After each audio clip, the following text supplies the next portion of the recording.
filles, vous allez bientôt partir. Vous allez me laisser avec ma femme parce que j'ai commencé avec elle avant que vous veniez. Amen. Donc, le sens de la communion. Dieu a créé une famille. Nous sommes une famille.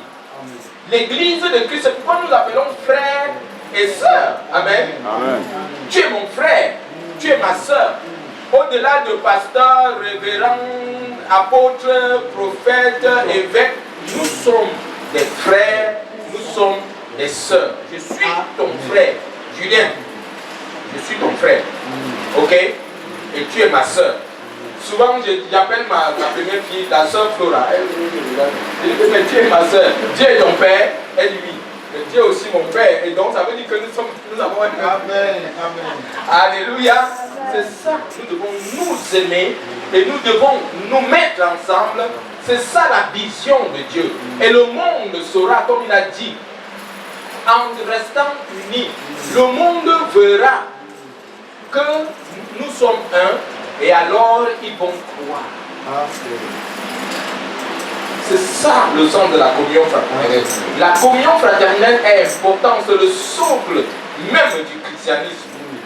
Et ça est un mot, Maman Esther peut le dire, ça a été toujours un mot. S'il y a un sujet sur lequel nous avons parlé et reparlé, c'est la communion fraternelle. Et cela a été important. Voilà. Mon fils Patrick qui est là, elle a épousé ma belle-fille là-bas. Quand il dit ma belle-fille, il dit ma fille, mais elle est belle. Amen. Il ne dit pas ma belle-fille, il dit ma fille, mais elle est belle. Amen. Amen. Et c'est le résultat de la communion fraternelle.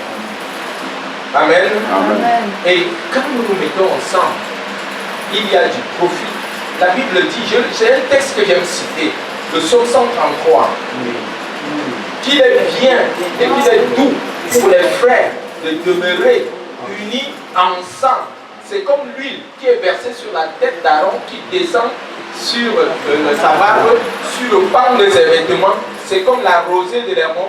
La Bible dit que c'est là où Dieu répand la bénédiction et la vie en abondance. Est-ce que quelqu'un peut dire Amen? Amen. L'importance de la communion fraternelle. Bien aimé, parce que nous allons demeurer ensemble, le Seigneur va nous bénir. Dis, le Seigneur va nous bénir. Le Seigneur va nous bénir. Alléluia. Et nous remarquons que l'Église, ce lien que nous avons, ce lien, nous sommes liés par le Saint-Esprit. Amen. Et ce lien est soudé par l'amour de Dieu. Amen. Amen. Et ce lien est soudé par l'amour de Dieu et notre amour les uns pour les autres. La nature et le but de l'Église, comme je le disais, est relationnel. Nous devons y penser. Nous devons avoir cela dans l'esprit. Amen. Amen. Et nous regardons dans l'Église primitive, dans Actes 2, nous voyons, la Bible nous dit qu'ils étaient dans un même lieu ensemble. Ils étaient toujours ensemble. Ils mettaient tout en commun. Ils vendaient leurs biens et apportaient le produit. Ils se le partageaient afin qu'il n'y ait pas de besoin. Lisez Acte 2. Vous allez voir le fondement de l'Église. Le fondement de l'Église est sur la base de la communion fraternelle. Les frères, eux tous, ils étaient ensemble. Ils avaient prêché la parole. Amen. Priaient ensemble, rompaient le peuple ensemble. Et c'est dans cette mouvance que le Seigneur les a utilisés pour transformer le monde. Amen. Amen. Comme toi et moi, nous allons demeurer ensemble, unis dans le Seigneur. Le Père va nous utiliser pour transformer le monde au nom puissant de Jésus. Amen. Au nom de Jésus, nous avons prié. Amen. Le monde attend la manifestation des fils de Dieu. Le monde attend que tu te manifestes. Et comment? Quand nous allons nous mettre ensemble. Amen. Amen. Comme nous serons ensemble, nous serons plus forts. Alléluia. Et alors le Seigneur va utiliser cela, notre union, notre force, pour influencer la société. Alléluia. Amen. Comme nous allons le faire, le Seigneur seul sera glorifié. Est-ce que quelqu'un peut dire Amen? Amen. Et l'Épître aux Hébreux dit dans Hébreux 10, 25, n'abandonnez pas votre assemblée. Donc soyez toujours là. Amen. Amen. Soyez toujours là avec les frères.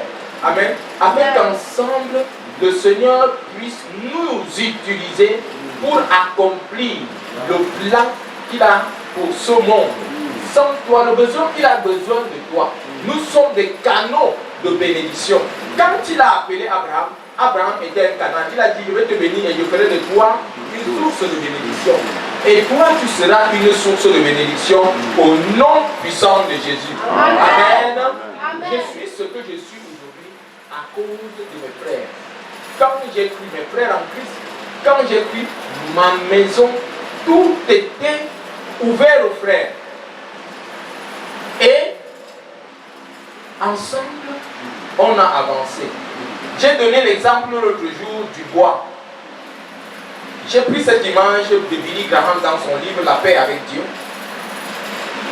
La communion fraternelle, c'est comme le bois qu'on met ensemble. Quand on met le bois, cela prend feu et cela peut cuire. Mais quand tu prends une bûche, un bois, tu le mets de côté, ce bois-là va s'éteindre. Si tu restes seul, en tant que chrétien, ta foi va s'éteindre. Tu as besoin des frères.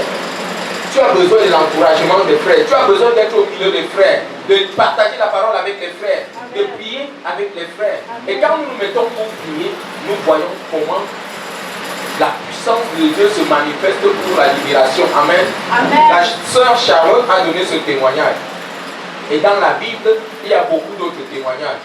Nous voyons dans Acte 5, Acte 12, quand on a saisi Pierre, Hérode s'est saisi de Pierre pour le tuer, l'église s'est mise ensemble et a commencé à prier. Amen.